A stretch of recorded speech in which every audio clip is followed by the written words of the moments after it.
जीवन साथी डॉट जीवन साथी जीवन साथी जीवनसाथी.com जीवनसाथी.com शादी.com शादी.com She finds a very good guy in IT जिसका पैकेज अच्छा है. ऑब्वियसली ब्राउन फैमिलीज का गवर्नमेंट जॉब से ऑब्सेशन रहता है। उसके पास था पैसा। तो मुझे एक प्रोफाइल सही में अच्छी लगी थी, तो उसमें लिखा हुआ था कि he is an IES officer, तो मैंने उसको रिक्वेस्ट शेयर कर दी। ड्रिंक एंड स्मोक के कॉलम में हमेशा नो लिखा होगा, क्योंकि ज्यादातर लड़कियों के प्रोफाइल उनके पेरेंट्स बनाते हैं, तो उनको लगता है कि उनकी बेटी ड्रिंक या स्मोक तो कर ही नहीं सकती, ये तो लड़कों के काम है। पर पेरेंट्स को ये नहीं पता उनकी बेटी पूरी पूरी बोतल खींच रही है, दिन में 10-10 सिगरेट पी रही है। और यही लड़कियां जो मैट्रिमोनियल साइट पे सीता जैसी दिखती है ना, बम्बल टिंडर जैसी साइट पे आते ही सेनोरिटा बन जाती है। तो भाई रुक जाओ, ऐसी वेबसाइट्स के ऊपर आजकल जितने भी रिश्ते हो रहे हैं ना, सब कोर्ट में मिल रहे हैं थोड़ा टाइम के बाद।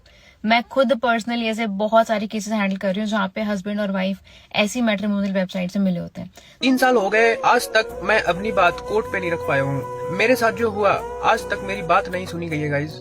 लड़की ने जो बोला उसकी बात सुन के जज ने ऑर्डर पास कर दिया, कोर्ट ने ऑर्डर पास कर दिया, जिसकी वजह से मैं आज भी 3 साल से मेंटेनेंस दे रहा हूँ। 25 दिन रह के लड़की ने मेरे साथ फ्रॉड किया। सेम प्लेटफॉर्म, कॉमन पैटर्न्स, तो इसमें क्या प्लेटफॉर्म की गलती है? नहीं, प्लेटफॉर्म की कोई गलती नहीं है। प्लेटफॉर्म बनाने का पर्पस सिर्फ यही था कि ज्यादा से ज्यादा लोगों को कनेक्ट किया जाए और उनको एक अच्छे से अच्छा पार्टनर ढूंढने में हेल्प किया जाए। पर हम तो ठहरे लालची, हमारे तो दिमाग में अलग ही एक चीज चल रही है ना, जो हमारी फैंटेसी है, हमें वो भी तो पूरी करनी है ना।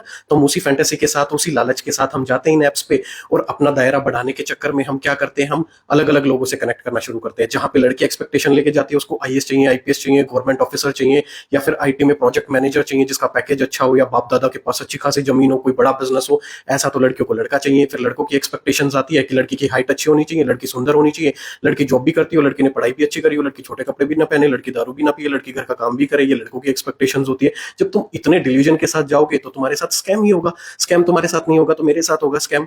अब अगला नंबर तुम्हारा भी हो सकता है इस लिस्ट के अंदर। क्यों? क्योंकि तुम्हारी एक्सपेक्टेशन ऐसी थी, तुम खुद 10 में से 6 थे, तो या तो तुम्हें 5 से शादी करनी थी या तुम्हें 7 से शादी करनी थी। पर नहीं, तुमने वो तो रियलिटी को एक्सेप्ट नहीं करा। तुम खुद 10 में से 6 होते हुए तुम गए 10 में से 9 से शादी करने के लिए, 10 में से 10 से शादी करने के लिए। पर जब उस इंसान को तुम्हारे से प्यार ना था, ना तुम उसकी लिस्ट के अंदर थे, ना तुम कभी उसकी प्रेफरेंस बन सकते थे, वो उसने टाइम पास किया तुम्हारे साथ। जब उसको 10 में से 10 मिल गया या 10 में से 9 मिल गया, वो उसके साथ जाके उसने शादी कर ली, तो तुम उस चीज को स्कैम बोलने लग गए।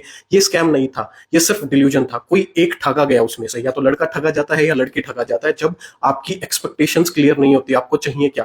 क्यों? क्योंकि आप अपनी एक्सपेक्टेशंस अगर क्लियर भी होंगी, अगर आप उसके साथ जाओगे और आप 10 में से 6 और 10 में से 10 ढूंढने जाओगे, तो भाई कुछ तो झोल होगा ही होगा आपके साथ। ठीक? क्योंकि किसी भी इंसान ने अगर मेहनत से पैसा कमाया है, कोई पावरफुल पोजीशन है उसके पास, या फिर कोई उसने गवर्नमेंट एग्जाम क्रैक किया है, तो उसने वो हलवे में नहीं किया।